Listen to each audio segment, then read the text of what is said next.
Hello, my name is Kira LeVake and I will be reading Alice in Wonderland to you.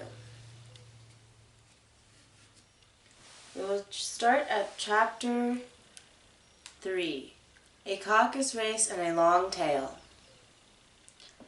They were indeed a queer-looking party that assembled on the bank, the birds and draggled feathers and animals with their fur clinging close to them, and all the dripping wet, cross, and uncomfortable. The first question, of course, was how to get dry again. They had a consultant about this, and they had a consultation about this, and after a few minutes it seemed quite natural to Alice to find herself talking familiarly with them, as if she had known them all her life. Indeed, she had quite a long argument with the Lory, who at last turned sulky and would only say, "I am older than you, and you must know better." And this Alice would not allow, without knowing how old it was, and as the Lory positively refused to tell its age, there was no more to be said. At last the mouse, who seemed to be a person of some authority among them, called out, "Sit down, all of you, and listen to me. I'll soon make you dry enough." They all sat down at once in a large ring, with the mouse in the middle. Alice kept her eyes anxiously fixed on it, for she felt sure she would catch a bad cold if she did not get dry very soon. "Ahem!" said the mouse with an important air. "Are you all ready? This is the driest thing I know. Silence all round, if you please." William the Conqueror, whose cause was favored by the Pope, was soon submitted to by the English, who wanted leaders and had been of late much accustomed to usurpation and conquest. Edwin and Morcar, the Earls of Mercia and Northumbria. "Ugh!" said Lory with a shiver. "I beg your pardon," said the mouse, frowning, but very politely. "Did you speak?" "Not I," said the Lory hastily. "I thought you did," said the mouse. "I proceed. Edwin Morcar, the Earls of Mercia and Northumbria, declared for him, and even Stigand, the patriotic Archbishop of Canterbury, found it advisable—" "Found what?" said the duck. "Found it," said the mouse, replied rather crossly. "Of course you know what it means." "I know what it means well enough when I find a thing," said the duck. "It's generally a frog or a worm. The question is, what did the Archbishop find?" The mouse did not notice this question, but hurriedly went on.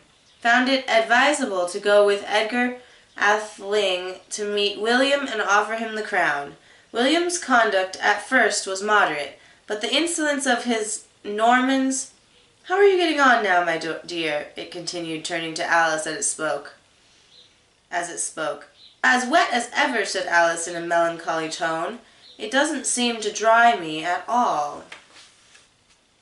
"In that case," said the dodo solemnly, rising to its feet, "I move that the meeting adjourn for the immediate adoption of more energetic remedies."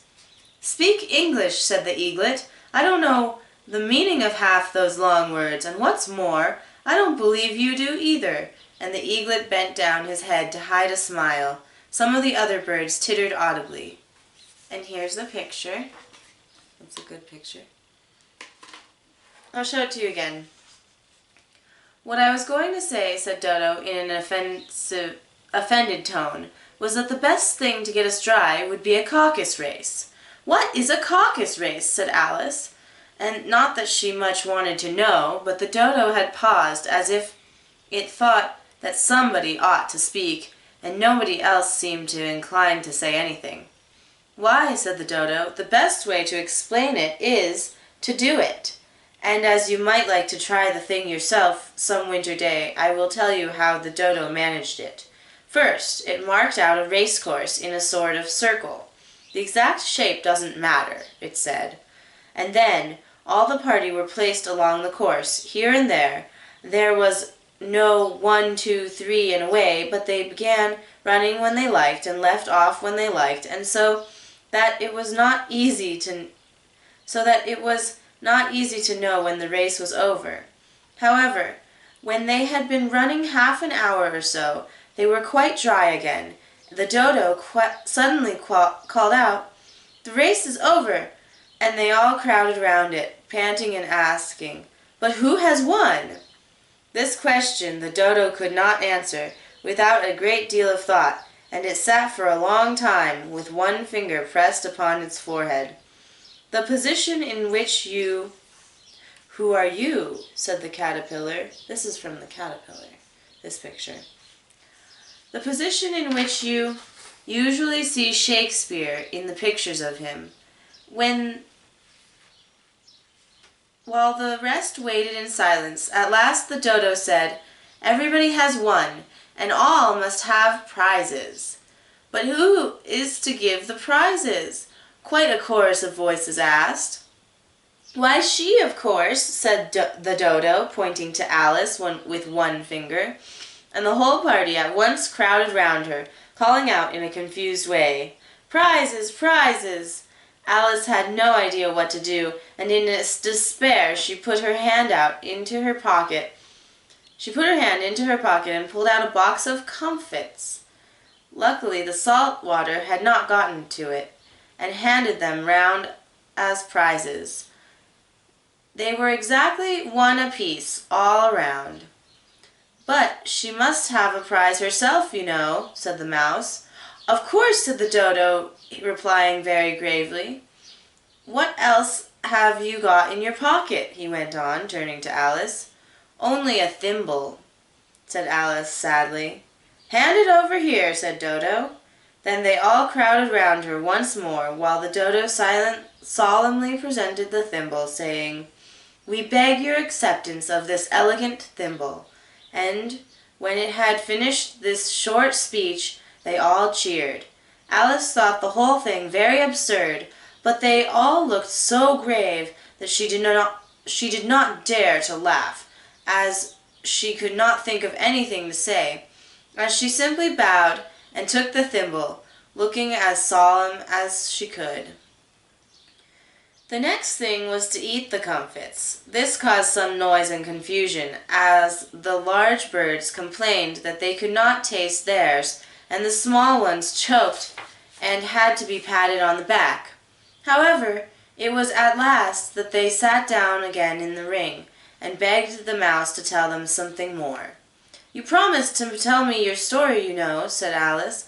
'And why is it that you hate C and D?' she added in a whisper, half afraid that it would be offended again.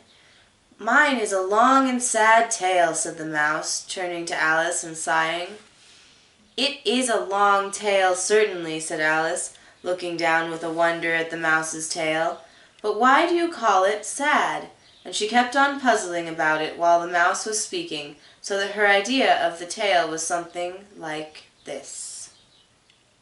And here is Alice with the dodo bird, right here. Okay, the tale was something like this.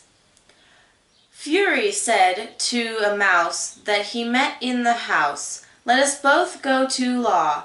I prosecute you. Come, I'll take no denial. We must have the trial, for really this morning I've nothing to do." Said the mouse to the cure, "Such a trial, dear sir, with no jury or judge, would be wasting our breath." "I'll be judge, I'll be jury," said announcing old Fury. "I'll try the whole cause, and condemn you to death." The end. "You are not attending," said the mouse to Alice severely. "What are you thinking of?" "I beg your pardon," said Alice very humbly. "You had got to the fifth bend, I think." "I had not," cried the mouse sharply and very angrily. "A knot!" said Alice, always ready to make herself useful, looking around anxiously about her. "Oh, do help me to undo it." "I shall not do anything of the sort," said the mouse, getting up and walking away. "You insult me by talking such nonsense." "I didn't mean it," pleaded poor Alice. "But you're so easily offended, you know." The mouse only growled in reply. Please come back and finish your story, Alice called after it, and all the others joined in chorus. Yes, please do. Please do. But the mouse only shook its head impatiently and walked a little quicker. What a pity it wouldn't stay, said the Lory, who, as soon as it was quite out of sight, and an old crab took the opportunity of saying to her daughter, "Ah, my dear, let this be a lesson to you, never to lose your temper." "Hold your tongue, ma'am," said the crab, a little snappishly. "You're enough to try the patience of an oyster." "I wish I had a Dinah here, I know I do," said Alice aloud, addressing nobody in particular. "She'd soon fetch it back." "And who is Dinah, if I might venture to ask the question?" said the Lory. Alice replied eagerly, for she was always ready to talk about her pet. "Dinah's our cat, and she's such a capital one for catching mice, can't you think? And oh, I wish you could see her after the birds. Why, she'll eat a little bird as soon as you look at it." This speech caused a remarkable sensation among the party. Some of the birds hurried off all at once. One old magpie began wrapping itself up very carefully, remarking, "I really must be getting home. The night air doesn't suit my throat." And a canary called out in a trembling voice to its children, "Come away, my dears, it's high time you were all in bed." On various pretexts they all moved on, and Alice was soon left alone. "I wish I hadn't mentioned Dinah," she said to herself in a melancholy tone. "Nobody seems to like her down here, and I'm sure she's the best cat in the world. Oh, my dear Dinah, I wonder if I shall ever see you any more." And here poor Alice began to cry again, for she felt very lonely and low-spirited. In a little while, however, she again heard a little pattering of footsteps in the distance, and she looked up eagerly, half hoping that the mouse had changed his mind and was coming back to finish his story. Chapter 4. The Rabbit Sends in a Little Bill. I'm going to continue. Okay. The rabbit sends in a little bill. It was the white rabbit trotting slowly back again and looking anxiously about as it went, as if it had lost something, and she heard it muttering to itself, "The Duchess, oh my dear paws, oh my fur and whiskers, she'll get me executed as sure as ferrets are ferrets. Where can I have dropped them, I wonder?" Alice guessed in a moment that it was looking for the fan and the pair of white kid gloves, and she very good-naturedly began hunting about for them. But they were nowhere to be seen. Everything seemed to have changed since her swim in the pool, and the great hall with the glass table and the little door had vanished completely. Very soon the rabbit noticed Alice as she went hunting about, and called out to her in an angry tone, "Why, Mary Ann, what are you doing out here? Run home this moment and fetch me a pair of gloves and a fan. Quick now!" And Alice was so much frightened that she ran off all at once in the direction it pointed to, without trying to explain the mistake that it had made. "He took me for his housemaid," she said to herself as she ran. "How surprised he'll be when he finds out who I am. But I'd better take him his fans and gloves, that is, if I can find them." And she said this, and she came upon a neat little house, on the door which was a bright brass plate with the name W. Rabbit engraved upon it. She went in without knocking, and hurried upstairs in great fear lest she should meet the real Mary Ann and be turned out of the house before she had found the fan and gloves. "How queer it seems," Alice said to herself, "to be going messages for a rabbit. I suppose Dinah'll be sending me on messages next." And she began fancying the sort of thing that would happen. "Miss Alice, come here directly and get ready for your walk. Coming in a minute, nurse. But I've got to watch this mouse hole till Dinah comes back, and see that the mouse doesn't get out. Only I don't think," Alice went on, "that they'll let Dinah stop in the house if it began ordering people about like that." By this time she had found her way into a tidy little room with a table in the window, and on it, as she had hoped, a fan and 2 or 3 pairs of tiny white kid gloves. She took up the fan and a pair of the gloves, and was just going to leave the room, when her eye fell upon a little bottle that stood near the looking-glass. There was no label this time with the words "Drink me," but nevertheless she uncorked it and put it to her lips. "I know something interesting is sure to happen," she said to herself, "whenever I eat or drink anything, so I'll just see what this bottle does.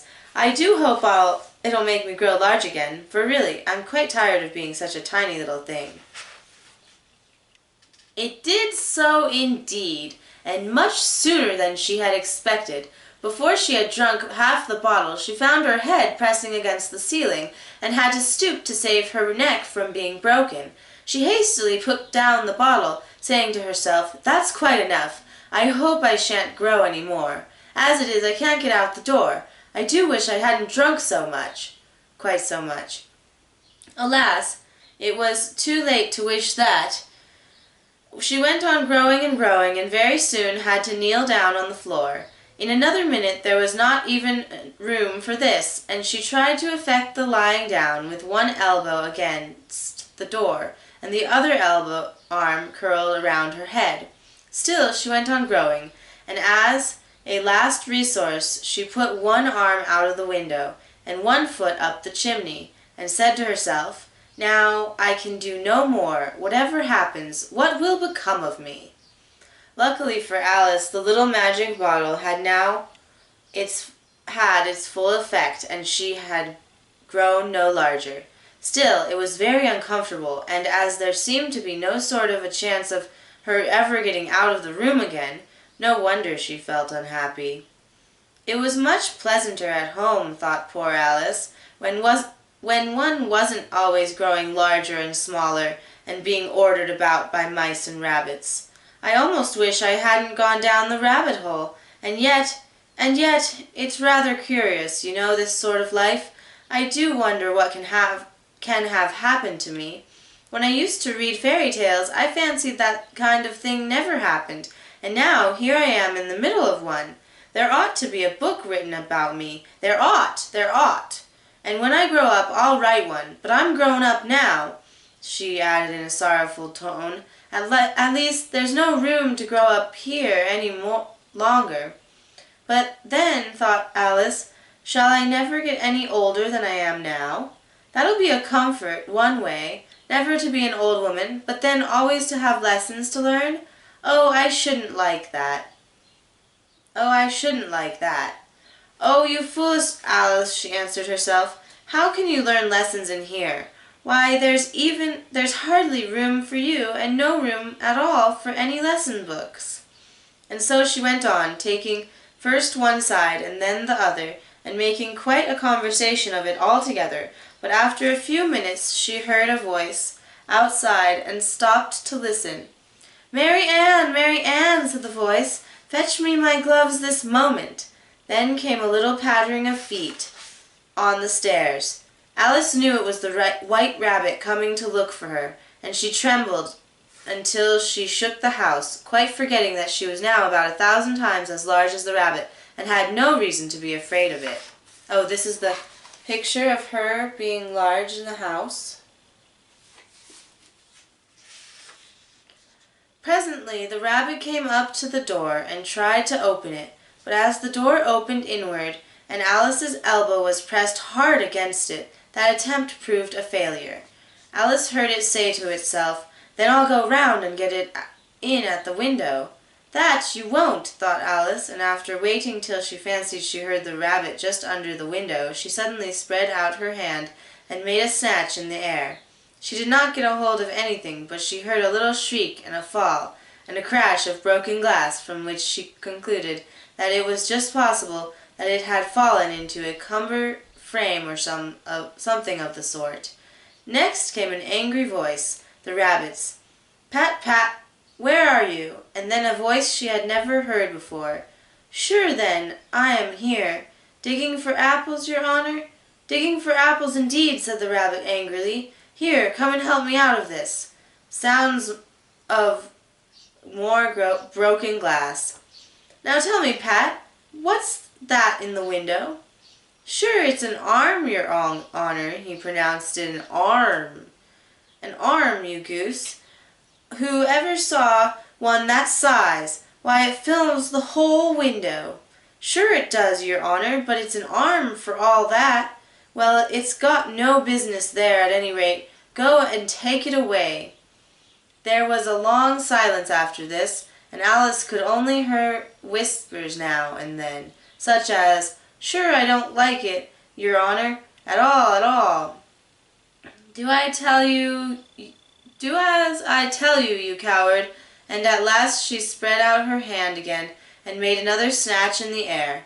This time there were 2 shrieks, and more sounds of broken glass. What a number of cumber frames there must be, thought Alice. I wonder what they'll do next. As for pulling me out the window, I only wish they could. I'm sure I don't want to stay in here any longer. She waited for some time without hearing anything more. At last came a rumbling of little cartwheels, and the sound of a good many voices all talking together. She made out the words, "Where's the other ladder? Why, I hadn't to bring but one. Bill's got the other. Bill, fetch it here, lad. Here, put them up at this corner. No, tie 'em together. First, they don't reach half high enough yet. Oh, they'll do well enough. Don't be particular. Here, Bill, catch of this rope.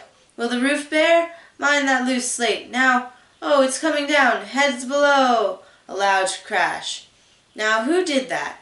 It was Bill, I fancy. Who's to go down the chimney? Nay, I shan't. You do it. That I won't. Bill's got to go down. Here, Bill, the master says you've got to go down the chimney. "Oh, so Bill's got to come down the chimney, has he?" said Alice to herself. "Why, they seem to put everything upon Bill. I wouldn't be in Bill's place for a good deal. This fireplace is narrow, to be sure, but I think I can kick it a little." She drew her foot as far down the chimney as she could, and waited till she heard a little animal. She couldn't guess of what sort it was, scratching and scrambling about in the chimney, close above her. Then, saying to herself, "This is Bill," she gave one sharp kick, and waited to see what would happen next. The first thing she heard was a general chorus of, "There goes Bill." I have to stop.